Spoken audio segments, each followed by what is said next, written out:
This video is powered by the pros at Pascal Air Plumbing and Electric. Arkansas owned, Arkansas operated. GoPascal.com.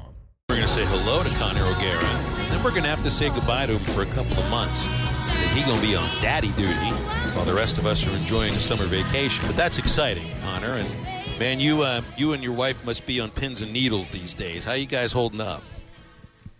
Hey, I appreciate that. Yeah, we're taking it one day at a time. It feels like any given moment, you just kind of never know. Had a doctor's appointment earlier today, so not looking like we're going to have that in the next 24 hours, but you just kind of never know with these things. Now that we're less than a week away from the due date, it's becoming a lot more real. So, yeah, we're going to enjoy a little bit of time away, paternity leave, doing that whole thing, but you know, we're probably just going into this and going to become, you know, experts on all things babies. That's the way that it goes for the first-time parents. So the next time that we talk, I'll have just a bunch of tips to be able to share with everyone because that's what everybody probably wants to hear. I can't wait to find what your time is on how quickly you can change a diaper and get the diaper on, and then wrap the other one up and throw it and shoot it like a basket. Because that's a sure sign of a father once you can do that, and you can turn it into a competition, which is what we're all about anyway. I mean, it just means more. That will be a competition. It's just like when I was a high school catcher and I would practice whatever my pop time was. This is a really similar thing. It's a I'm different sure kind of pop altogether. Yeah. Oh, I see what you said there. Yeah, 100% different, but we'll become experts in time. That's what I keep being told. It's like, I've never changed a diaper in my life. But by the end of, you know, doing this, and when you do it X amount of times in a given day, I mean, you don't really have much of a choice but to become an expert in this.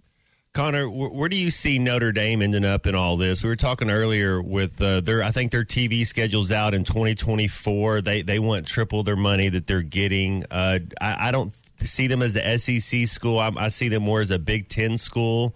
Where do you see Notre Dame ending up here when everything kind of comes together?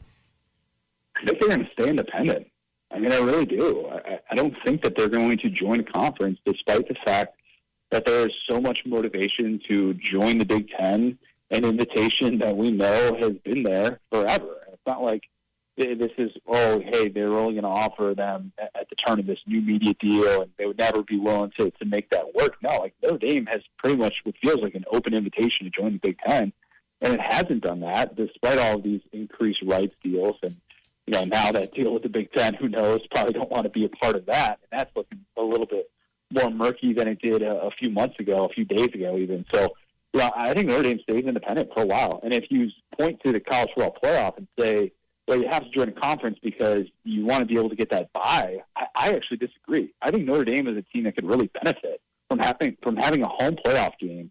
Imagine if Notre Dame was hosting Tennessee in a home playoff game, and the snow is falling in South Bend, and they win a first-round playoff game. Like, how huge that would be for the spotlight of the program. I think they have days like that in their future, and I think they stand pat. Well, I think the Nebraska school president just kind of – I wonder how many schools he freaked out or how many conferences he freaked out with the prediction that the Big Ten is going to be expanding next year because you've got – heck, I mean, it was just recently that there were rumors that Oregon and Washington had already accepted a move to the Big Ten.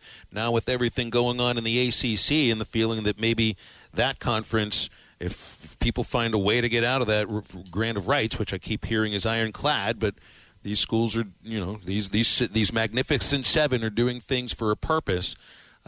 You're looking on both coasts for a league that's obvious to be happy to be a national sports league from coast to coast now. And man, I mean, they put them on notice. And it's like nothing's going to happen this summer. It's all next summer when we hit ground zero, which is the 2024 football season, when everything is going to change. And I just can't imagine that the landscape will look the same at the end of summer 2024 that it does right now.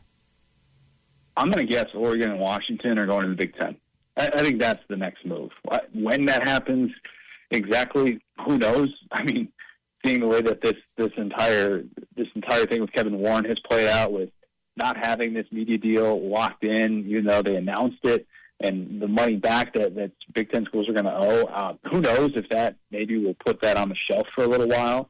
But I tend to think that Oregon and Washington, it makes the most sense. I mean, the SEC has been pretty adamant, Greg Sankey specifically, that they want to stay in this region of the country.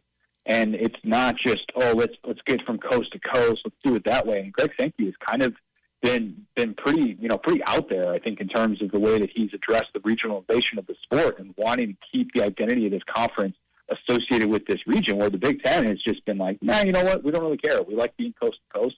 And you're going to have this proof of concept with USC and UCLA for the Big Ten. So you don't even have to be sort of the West Coast guinea pigs if you're Oregon and Washington, and two institutions that, quite frankly, could be getting a whole lot more money in the Big Ten. As long as this media contract is indeed figured out, they could be getting a whole lot more money in the Big Ten than they are the Pac-12. So I think that's the next major move to happen, and maybe that'll take maybe a year to be able to get that in the works.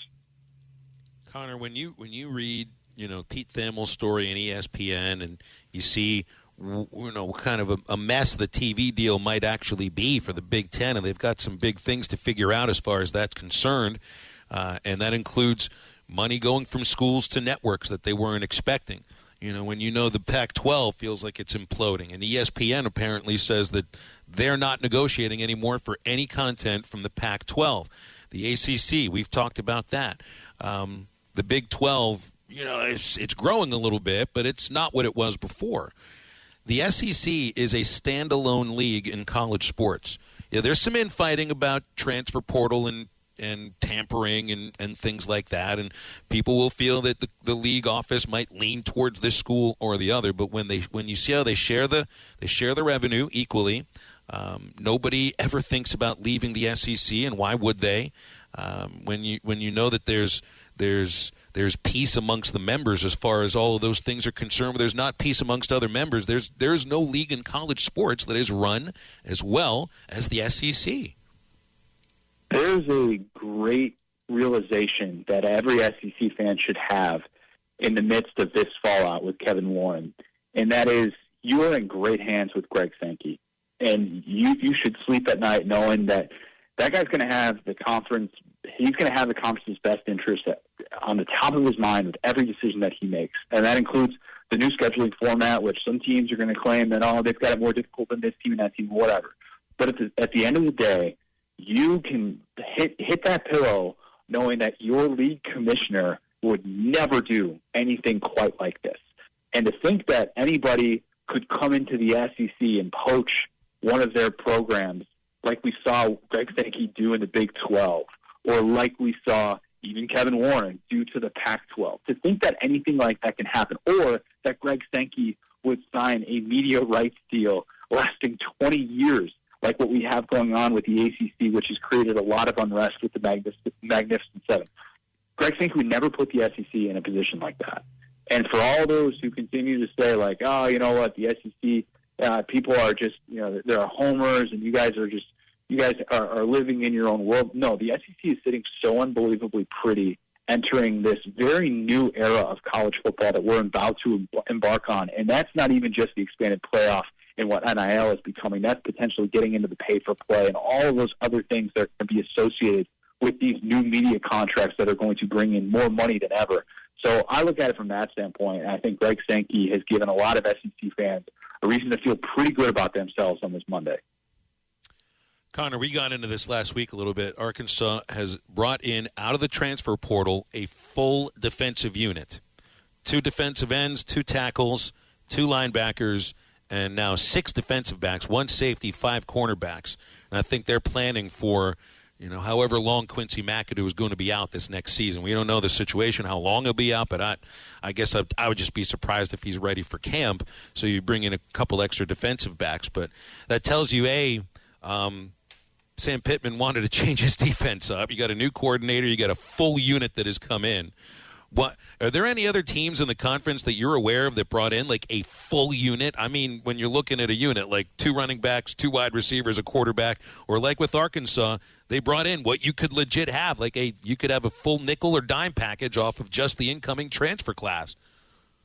I think Auburn would be the closest. They've had 19 in, 19 out. Hugh Freeze has been extremely active in the transfer portal. Their entire, like the majority of their offensive line is group of 5 transfers who are multi-year starters. That just kind of goes to show you how much rebuilding they had to do.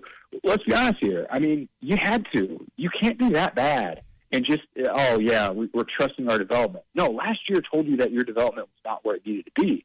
And in turn, what it also told you, though, is that you actually know how to evaluate the transfer portal. And I thought amidst all of the issues that Arkansas dealt with last year, one of the takeaways was actually pretty well in the portal. And I thought they hit on some key areas, and Jaden Hazelwood, obviously, and Drew Sanders being the biggest one that you're able to hit on. But, you're looking at a defense that needed an overhaul. You can't finish last in the country against the pass and not have an overhaul. And, you lose, in addition to losing Drew Sanders, a bumper pool, you lose Jordan Dominic and Miles Slusher and Galen Catalan. You lose these guys to the transfer portal. What choice did you have? You had to be able to use that to your advantage. And Arkansas might be the most, might have the most year-to-year change of any unit if you want to factor in scheme, all those different things as well. But, man, you had to. You didn't really have much of a choice because you can't be that bad defensively 2 years in a row, especially if you're not willing to dip into the portal as much as St. Pittman did. Connor, I know before you were about a couple months ago, you were talking about you were running a marathon or a half marathon. Did you end up running that? And what was your time? I did. So I did a 10K. I don't want to hype myself up too much here, but we came in at, I had a 7:37 average mile pace. Whoa. So that's getting it right there. Yeah. Man. I got after it. We ramped up the training.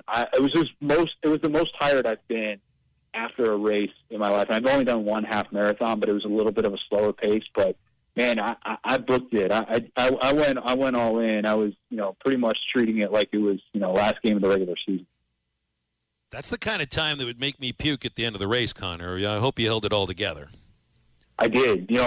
I definitely had some moments where, like, when you hit like mile 4 and you think to yourself, man, I've still got 2 miles left. I can't keep up with this pace. And for whatever reason, though, like if you guys have ever done like a race in, like a bigger crowd or something like that, there's just something about that adrenaline that kind of gets you going in those tough moments. It was hard though, man. Like Orlando Heat that day, it was not ideal. One of the more impressive physical feats of my entire life, and I'm proud to say that I did it as a 32-year-old guy. Well, I'd be impressed with that too, very much so. I want to also on the last thing because I know we're not going to be talking, and we're letting Connor decide like when he's ready to start doing radio hits again here. You and your wife planned this perfectly, and take it from somebody that didn't do the planning very well. My 2 kids were born smack in the middle of the baseball season, so that was not very good planning on my part. You've done your planning. You don't want to be going to weddings in football season. You don't want to be doing birthday parties in football season. So very well done, Connor. And I don't know if you planned it that way, but even if you didn't, really well done for you and your lovely bride. Yeah, I did. We definitely planned it that way. Totally, 100%. Can't say that was exactly my mindset, but it worked out very, very well. Hopefully we'll be able to enjoy this time away and not necessarily have the entire conference blow up or anything like that. But, yeah, very, very thankful to be able to have this time in the summer, and hopefully we'll be able to regroup. And I'm sure I'll see you guys, or at least some representatives of yours at SEC Media Days coming up here. Well, I'm about 2 minutes away from that hotel here in Hoover right now for the baseball tournament, so I don't know. I'll probably make it back to Arkansas before that happens. Connor, good luck. BetOnline.ag is your #1 source for all your basketball info, stats, news, and scores. Get the latest odds and lines, including the latest player reports for this year's pro basketball playoffs. BetOnline is always your sports information headquarters this season, as we have you covered for all your sports wagering needs.